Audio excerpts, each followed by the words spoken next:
இயேசுவில் பிரியமுள்ள சகோதர சகோதரிகளே, கிறிஸ்துவில் நம்பிக்கை கொண்டு வாழும் இறை மக்களே, உங்கள் அனைவரையும் இந்த காணொளி வழியாக சந்திப்பதிலே, இறை செய்தியை பகிர்ந்து கொள்வதிலே மகிழ்ச்சி அடைகிறேன். இன்றைய வாசகத்தின் 2ஆம் வாசகத்தை நாம் பார்க்கிற பொழுது, உங்கள் பந்தயத்திலே கவனத்துடன் உறுதியுடன் ஓடுங்கள் என்று சொல்லப்பட்டிருக்கிறது. ஒவ்வொரு மனிதனும் இந்த உலகத்திலே ஓடுகிறான். காலையிலே எழுகிறான், எதற்காக ஓடுகிறான் என்று சில நபர் தெரியாமலும், சில பேர் கவனத்தோடும் வெளிப்படும் ஒவ்வொரு நாளும் ஓடிக்கொண்டிருக்கிறான். எதையாவது அடைய வேண்டும் இலக்கை நோக்கி பந்தயத்தை போல தொடர்ச்சியாக ஓடுகிறான் விடாமுயற்சியோடு. அப்படிப்பட்ட ஒரு பந்தயத்துல தான் கிறிஸ்து தன் வாழ்க்கையிலே ஓட ஆரம்பித்தார். நான் பார்க்கிறோம், கோவில்ல இயேசு காணாமல் போன பொழுது அவருடைய பெற்றோர்கள் தேடினார்கள். அவர்கள் 3 நாட்களுக்கு பிறகு இயேசுவை கோவிலில் சந்தித்த பொழுது அவர் சொல்லுகிறார், நான் என் தந்தையினுடைய அலுவலகத்தில் இருந்து கொண்டிருப்பேன் என்பது உங்களுக்கு தெரியாதா? ஏன் என்னை தேடுகிறீர்கள் என்று கேட்டார். அப்ப இயேசு தன் பந்தயம் எங்கு தொடங்கினார் என்றால், தன்னுடைய சிறு வயதிலிருந்து தொடங்கினார். அவருடைய பந்தயம் முழுவதும் அன்பு நிறைந்த ஒரு பந்தயமாக இருந்தது. இந்த உலகத்துல இந்த அன்பை கொடுக்க வந்தார். அதுதான் அவருடைய உன்னதமான நோக்கமாக இருந்தது.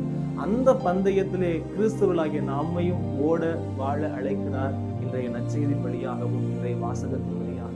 அதைத்தான் நாம் பார்க்கிறோம். குறிப்பாக அவர் அழகாக சொல்லியிருக்கிற நற்செய்தியிலே, நான் தீ மூட்டவே வந்தேன் என்று, அந்த தீ பற்றி எரிந்து கொண்டிருக்க வேண்டும் என்பதுதான் என்னுடைய விருப்பம் என்று சொல்லியிருக்கிறார். அந்த அன்பு தீ பற்றி எரிய வைக்க வேண்டியதுதான் கிறிஸ்துவின் உன்னதமான நோக்கம். அதற்கு ஈடாக, அதற்கு இணையாக அவர் எதை கொடுக்க வேண்டியதுதான் தன் வாழ்க்கையை, துன்பத்தை அனுபவிக்க வேண்டியது இருந்தது. அன்பு இருக்கிற இடத்திலே அங்கு துன்பம் நிச்சயமாக இருக்கத்தான் வேண்டும் என்பதை தன் வாழ்வு வழியாக காட்டிக் கொடுத்திருக்கிறார். அதைத்தான் நான் ஒரு திருமுழுக்கு பெற வேண்டும் என்று, ஏற்கனவே அவர் திருமுழுக்கு பெற்று விட்டார். அப்புறம் இன்னொரு திருமுழுக்கு என்ன என்றால், அது சிலுவையின் மரணத்திலே அவர் கொடுக்கக்கூடிய திருமுழுக்கு தான், இரத்தத்தின் வழியாக. அது அன்புக்காக கொடுத்த திருமுழுக்கு. பிரியமானவர்களே, இப்படிப்பட்ட ஒரு வாழ்க்கையை கடவுள் நம்மை அழைத்துக் கொண்டிருக்கிறார். 2ஆம் வாசகம் மீண்டுமாக நமக்கு சொல்வதை நாம் பார்க்கிறோம். இயேசு நம்பிக்கை தொடங்கியும் அதை வழிநடத்துவோருமான கிறிஸ்துவின் மீது உங்கள் கண்களை பதிய வையுங்கள் என்று சொல்லப்பட்டிருக்கிறது.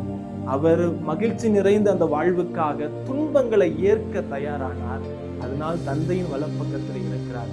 ஆக இந்த காணொளி வழியாக பிரியமானவர்களே, நான் உங்களுக்கு அன்போடு சொல்ல ஆசைப்படுவதெல்லாம், அன்பு தீயை இயேசு கிறிஸ்து இந்த உலகத்திலே பற்ற வைத்திருக்கிறார். நாம் அந்த அன்பு தீயை எடுத்துச் செல்கிற பொழுது நிச்சயமாக பிளவு வரும், நிச்சயமாக பிரச்சனைகள் வரும், நிச்சயமாக துன்பங்கள் வரும், கவலைகள் வரும், சோர்வுகள் வரும். கிறிஸ்துவ வாழ்வு அது இல்லை என்றால் அது கிடையாது. அதுதான் கிறிஸ்து தன் பந்தயத்தில் வெற்றி வீரராக ஒரே நோக்கோடு ஓடினார், வலது பக்கத்தில் அமர்ந்திருக்கிறார்.